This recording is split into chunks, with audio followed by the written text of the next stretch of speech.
Welcome once, welcome twice, welcome three times. I am attorney Takora Davis, and I am honored to be kicking off Elevate.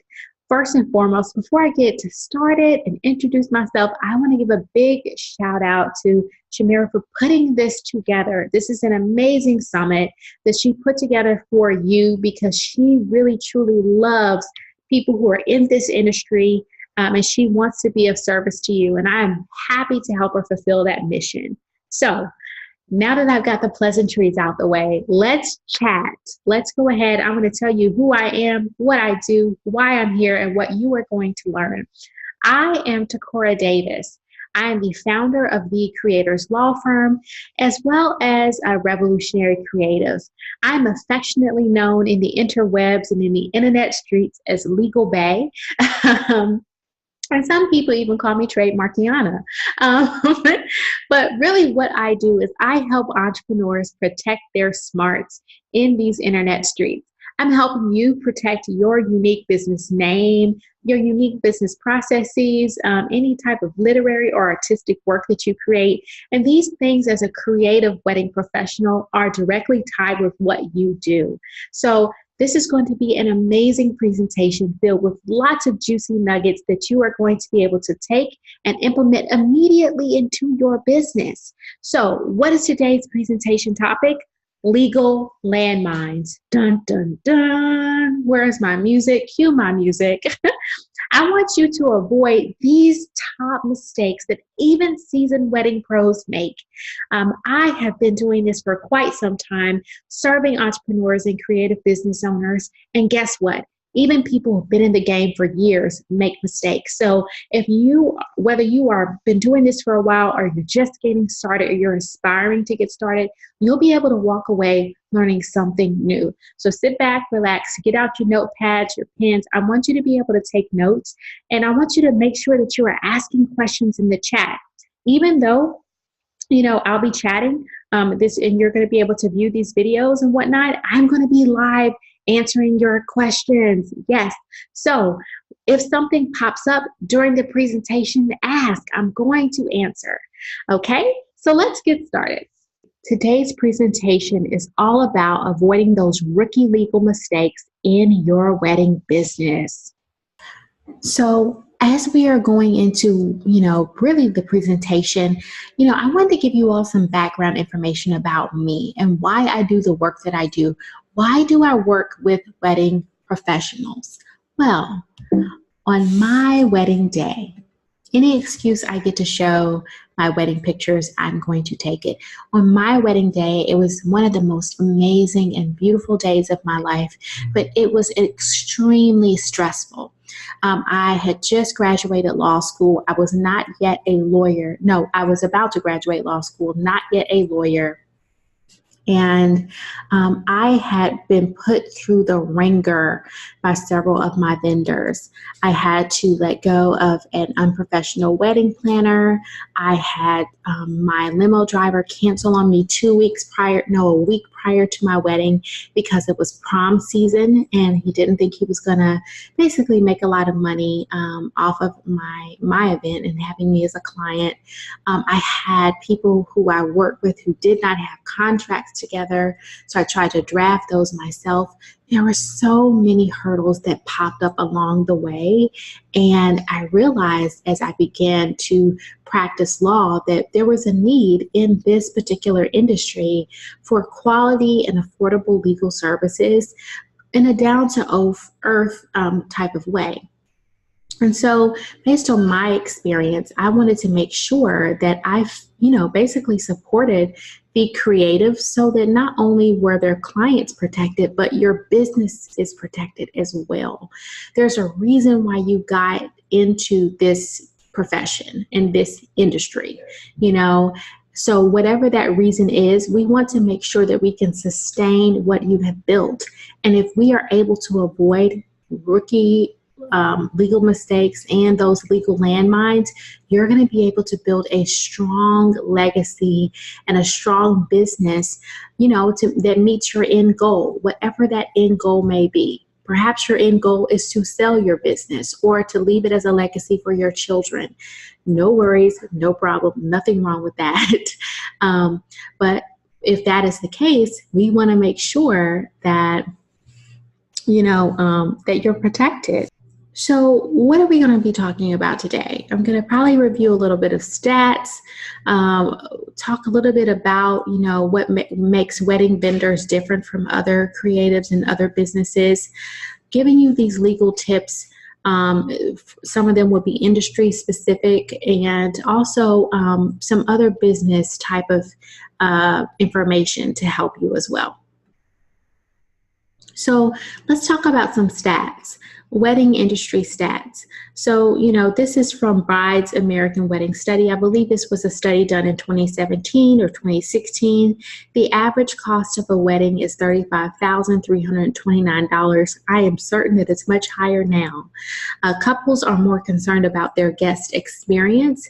Dropping the number of guests will increase while increasing the price. So you can have a much more intimate, exciting, memorable experience. And the use of social media in weddings are on the rise as well. Everybody has to have that amazing and creative hashtag. When it comes to who is able to basically take care of the wedding cost, most of the time it is the parent. On average, the bride's parents contribute 44% of the overall wedding budget, and the bride and groom contribute 42% to the overall budget. Couples continue to get married far away from home. There's more than 340,000 destination weddings each year, with 89% taking place in the continental U.S. and 11% at international destinations. What makes wedding vendors different? Many are first-time business owners. Also, collaboration within your industry is the norm. Wedding professionals, if you're a wedding planner, you're going to possibly have a photographer and videographer you love working with, a DJ, a cake artist, a stationer, a calligrapher. There's so many people that you collaborate with in this industry, and that can open up some doors of legal concern as well. The contracts with heavy legal language will often scare a bride or groom. There is sometimes a principal and agency relationship where vendors make decisions on behalf of the engaged couple. So you may be binding your couple to contracts or actions. So you want to be mindful of that. And there's a tendency for other business owners to not take wedding professionals seriously. So why do I say that? There could be someone that you encounter who doesn't think that you have a legitimate business. They think that you're planning parties and you're having fun, and they don't realize the hard work that you're putting in with, curating this event and making it a memorable and customized experience. So when it comes to setting up your wedding vendor business, most people that I have seen or worked with, they just start as a sole proprietor. But basically that just means that you hop up one day and you say, hey, I, Takora Davis, am now going to be Davis Weddings. And you may file one piece of paperwork like a DBA, doing business as, and you say, hey, I'm this person and I'm doing business underneath this name.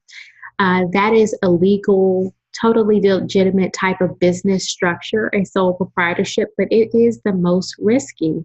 Many clients, I at minimum tell them to form a limited liability company or an S corp.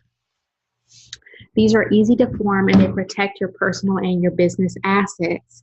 So, sometimes you can even have multiple businesses underneath one umbrella. So you want to make sure that if you're doing that, that you analyze the risk associated with each business. So this is really the legal landmine number one that I see.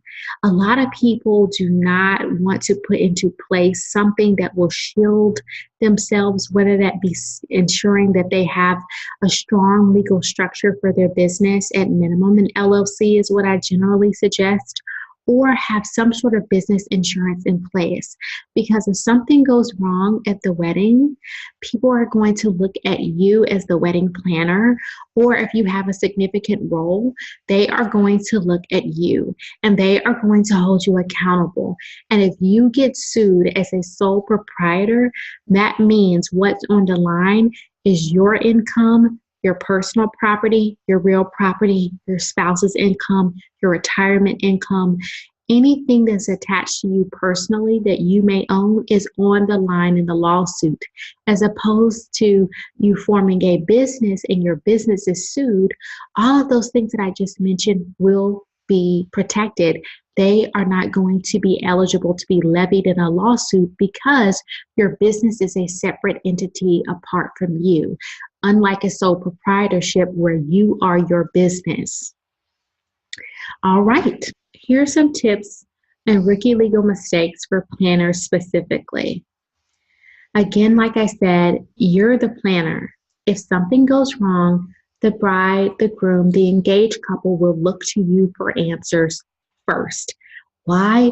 They expect you to know what's going on. You are their eyes and their ears when they cannot be around. This is where a lot of times the principal and the agency relationship comes into place. What the heck does that mean, Decorah? It means that a planner can make decisions on behalf of the engaged couple. The principal is the engaged couple. The agent is someone who is speaking on their behalf, which is the wedding planner, and then they are speaking on their behalf to a third party. The third party could be other vendors, or some of your guests. So you want to make sure that you make decisions in the moment and you have permission by virtue of your contract to ensure that you can make those decisions on behalf of your bride and groom, and you're not going to be held liable if something terrible happens. This is why it is absolutely essential. I would say landmine number 2 is not having a contract in place. Yes, you need to have a contract in place if you're planning a wedding for your mom, your sister, your cousin, your auntie and them, Pookie and them. You need to have a contract in place no matter what. Even if somebody is not paying you money, you are still providing value, which is your expertise, your time, your energy, your resources, your connections. Those things have a monetary value, and they just have a value anyway. So if that is the case, you need to have it in writing. You want to make sure you have a detailed scope of work services. What is the scope of work? It sounds just like what the heck it is. What are you doing for me? What am I hiring you to do? Who is it? Who will be performing the services? What are the services that will be performed? When is this going to go down? Where is it going to occur? And why in the heck are you doing this? The number of hours presented on the wedding day, the number of meetings that you may have beforehand, the number of guests that you anticipate. Why? Because it's going to stress you out as a planner. If somebody gives you an initial guest number of 200 and they give you their budget, and then midway through they say, oh, well, now I've planned a wedding for 200 people, but now I want to cut my guest list in half. Okay, is that going to make it your job 10 times harder? Most likely, yes. So you want to have some fail-safes in the contract that address those things too. But at minimum, we want to know who are you serving and why and when. Another rookie legal mistake I see people making are house rules. What are those house rules for the venue? And, how can you make sure you comply with that? You want to review the venue house rules. If the venue house rules are that the bride and groom must use their on-site wedding planner and that is a deal breaker for you, you need to make sure that that is clear and stick by your standards. Planners, also food, who is going to be fed, and they're requesting the catered meal and not the meal that they put together from, hey, you can give me a sandwich that doesn't have any meat on it unless, that may not be a problem, but you can give me a sandwich with, lettuce and tomato on it and I'll eat it after I've been working for 8 hours. Yeah, no, we're not doing that. You should be fed. Your contract is going to protect you in this regard. Travel. Looking at the latest IRS standards, which are updated every year. Do you have a stipend for meals? The hotels, if you're X number of miles away, are you going to be able to require the engaged couple to pay for your hotel? Think of the things that have inconvenienced you in the past or that you want to make sure are handled, and make sure it's in your contract. Another rookie mistake are the model releases. This isn't just for photographers. This can also be for planners. If you are using your clients' pictures for advertising and commercial purposes, you need to get their permission to do so, as well as the guest. Requesting photos from the photographer, it's like there's a love-hate relationship between planners and photographers, where you want to maybe have a contract between you as the planner and the photographer where they're desiring or they're promising to give you a certain number of photos. You want to make sure that you're able to negotiate a license of the photos with the photographer to ensure that credit is shown to both parties in the blogs and the magazines. Why? Because that is your work many times. It's being displayed in the photographer's pictures.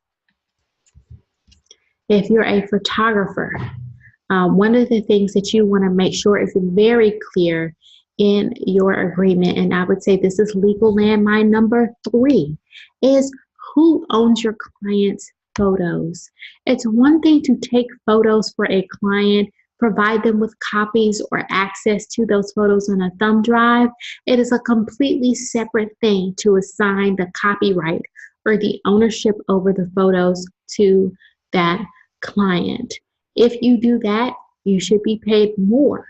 Why? When you assign the ownership over photos away, that means that you are now relinquishing full control over how those photos show up in and outside the marketplace. This is going to affect your bottom line, because being able to see a wonderful photo and have full control over it over and over and over again is valuable. It is valuable to your brand. It is valuable to features. It is valuable beyond measure. So you want to make sure that you're not only compensated for your time to take the photos, but really strongly consider being compensated, if the copyright is transferred. Another thing you should keep in mind when it comes to a contract basis and collaboration basis are styled shoots. This is where the photographer is going to collaborate with different people to put together a beautiful styled shoot. You want to make sure that if you're going to use public places and locations, determine whether or not you require a license to shoot there. Also, who is going to be liable if something goes wrong? You want to make sure that if you have a styled shoot and you have vendors and products from 10 to 15 different people, if something goes wrong, who is going to take responsibility? Also, who owns the copyright to the styled photo that you're going to take? It's not enough to just reshare someone's information and then give them credit. That still could get you sued. You want to make sure you negotiate with them ahead of time. If you happen to be a florist, I would say that this is legal landmine number 4. Looking at exclusivity clauses for within your contract, but also the clause addressing the transporting of flowers across state lines. You want to check laws and regulations through the National Plant Board. Here's a major tip that I give, is that plants that are shipped bare rooted are subject to less restrictions than those rooted in soil. Why? Soil can harbor pests, and we don't want pests being transferred from one state to the next. So you want to make sure that in the event the flowers that your client orders do not arrive because there's something that happened during transit, that a liability for that happening is assigned in advance.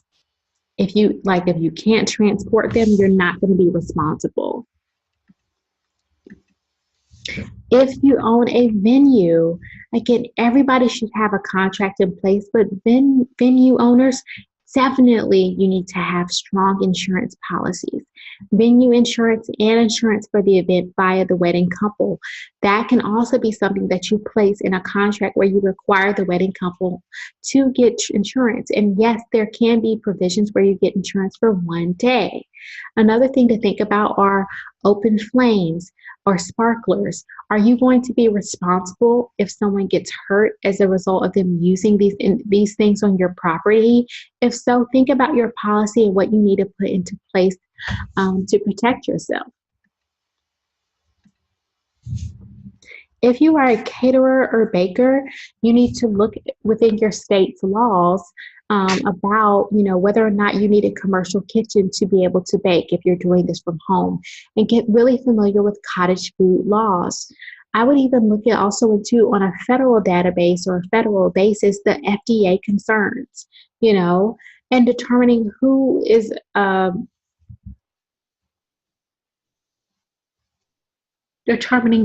going to decorate the cake, the baker or the florist. If the florist is not sure how to put those flowers on the cake the appropriate way, or in a way that ensures that the cake remains edible, that's something that could be a major issue for people. There needs to be some communication and collaboration between the baker of the cake and the florist to ensure that the wedding look overall works out well. If you are a wedding vendor, and this tip could apply for anybody, you need to know that there is a clear distinction between an employee, which is someone who works for you. You have full control over how they do their job, and you may even give them supplies to complete their job, versus an independent contractor, who is someone who has their own business, who may provide services to you and to other people. The IRS scrutinizes these relationships. So we need to make sure that we understand what one means over the other in our business.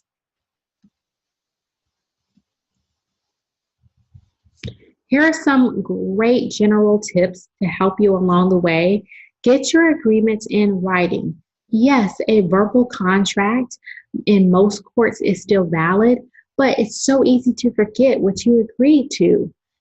I barely remember what I ate this morning, so let alone trying to remember what I did when I signed a contract 8 months ago. Get these agreements in writing so that it can be a reference point. In the agreement, set your client's expectations and your responsibilities. We want to make sure it is clear on who does what and why. Whether or not you're going to accept a deposit or a retainer. There's so much debate about this. Do I do a deposit? Do I do a retainer? Which one is best? I heard one was for the other. The best thing to do is just thoroughly explain to the client what the fee they're paying means. Does this mean that your deposit is refundable? If so, tell the client. Does this mean that your retainer is non-refundable, or it's just a fee? The initial fee is set to reserve the date and time, and that's why it's non-refundable. Then we need to make sure that that's set out there. We want to make sure that we are very clear about these things. And finally, one of my favorite topics is intellectual property. Hands down, one of the biggest legal landmines that I see wedding industry professionals get into trouble with is trademarks. A trademark is a word, a name, a logo, a tagline that protects your unique business name and any signature training programs that you may happen to offer. If you do not have a trademark and somebody else wants to use the name that you have in mind in another state, they possibly could do that because you do not have a federal trademark. Now we're getting into the age in the industry that people in different states, because they see your work on someone else, they will hire you even if you're not in their state. You want to make sure that you have full control and ownership over the name that you desire to name your business as a result.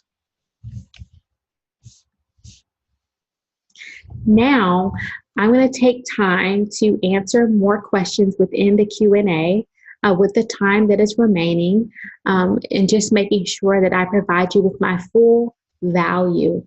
In the event you need me and you want to get in touch with me, you can visit creatorslawfirm.com, or join or like me on Facebook at the Creators Lawyer or at Creators Lawyer. Excuse me, I'm on Facebook at The Creators Law Firm. But I would love to stay connected with you. I would love it if you would just snap a screenshot of this presentation and shared it on your timeline and just put out there one new thing that you learned with respect to avoiding stepping on legal landmines. I think that more people should be aware and know what is going on within your industry. And with that being the case, you'll be able to share your smarts with everybody else. It has been a pleasure chatting with you today. I'm so excited and very proud of everybody who attended to level up their brand. And I hope that you enjoyed this presentation as well.